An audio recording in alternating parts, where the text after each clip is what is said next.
সবাইকে আসসালামু আলাইকুম। আশা করি সকলে ভালো আছেন। আপনাদের দোয়ায় আমিও ভালো আছি। দীর্ঘ বহুদিন পর একটি ভিডিও নিয়ে আপনাদের মাঝে আজকে আমি এসেছি, একে জিব জলিল।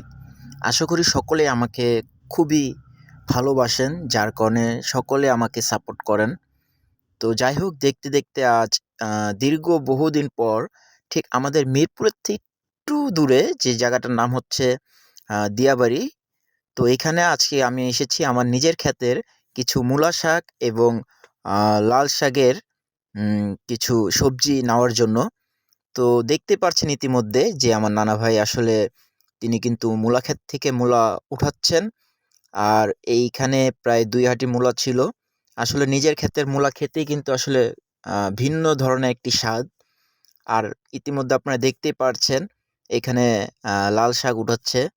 তো এখান থেকে যে লাল শাকগুলো হয়, এখান থেকে কিছু বিক্রি করা হয় বা কিছু আমার নানা ভাই খায় বা আমরাও প্রায় সময় এখান থেকে নিয়ে আসি। আসলে ভাই কি বলবো, নিজের ক্ষেতের মূলা শাক বা লাল শাক যেকোনো সবজি এটা খাওয়ার ইন্টারেস্টটাই কিন্তু ভিন্ন টাইপের। কারণ আপনারা জানেন সকলেই যাদের ক্ষেত রয়েছে, যারা সবজি চাষ করেন, তাদের কিন্তু আসলে রিয়েল যেই খাবারগুলা খেলে কিন্তু যে প্রোটিনটা পায়, আমরা ঢাকা শহরে যারা থাকি তারা তো আসলে বেশিরভাগই হাইব্রিড খেতে খেতে আজকাল আমাদের শরীরটাও হাইব্রিড হয়ে গেছে। তো আপনারা ইতিমধ্যে দেখতে পাচ্ছেন এখানে প্রায় আমি ৪ আটি যেটাকে বলা হয় ৪ মুঠা লাল শাক নিয়েছি। আর আপনারা দেখতেই পারছেন, অনেকে দেখে বলতে পারেন যে ভাই এটা তো মনে হয় মাওয়া ঘাটের এদিকে। আসলে না, এটা হচ্ছে আমাদের সেই মেট্রো রেল এর যে লাইনটা আপনারা দেখতে পাচ্ছেন দিয়াবাড়ির, সেটা হচ্ছে মেট্রো রেলের লাইন।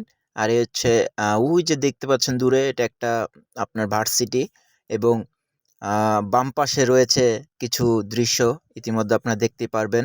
আর আমরা যেহেতু গিয়েছিলাম মাত্র ৪ জন, আমাদের ২ টা বাইক নিয়ে আমরা গিয়েছিলাম, আমি এবং আমার এক ফ্রেন্ড। তো এই জায়গাটা আস্তে আস্তে আপডেট হয়ে যাচ্ছে, বিল্ডিং হতেছে। তো যাই হোক, এই হচ্ছে আমাদের সিচুয়েশন এবং এখানকার যে ভিডিও আপনারা ইতিমধ্যে দেখতে পারলেন, বা এই নিজের ক্ষেতের যে লাল শাকটা আমি খেতে পেরেছি, তাতে আমি ধন্য। কারণ এত সুস্বাদু, আসলে যে কথা যে বলছি আমার মুখে এখনও জল চলে আসছে। তো যাই হোক, ভিডিওটা যদি ভালো লাগে অবশ্যই লাইক, কমেন্ট, শেয়ার করে আমাকে সাপোর্ট করবেন। আশা করব এরকম নিত্য নতুন কিছু আপডেট ভিডিও দেওয়ার জন্য। তো সকলে ভালো থাকবেন, সুস্থ থাকবেন। আপনাদের ভালোবাসা পেলেই কিন্তু আসলে আমাদের আগ্রহ জাগে এরকম ধরনের কিছু ভিডিও আপলোড করতে। আর এই জায়গাটা এত সুন্দর, এখানে বেশিরভাগই পোলাপান আসে টিকটক বা আপডেট কিছু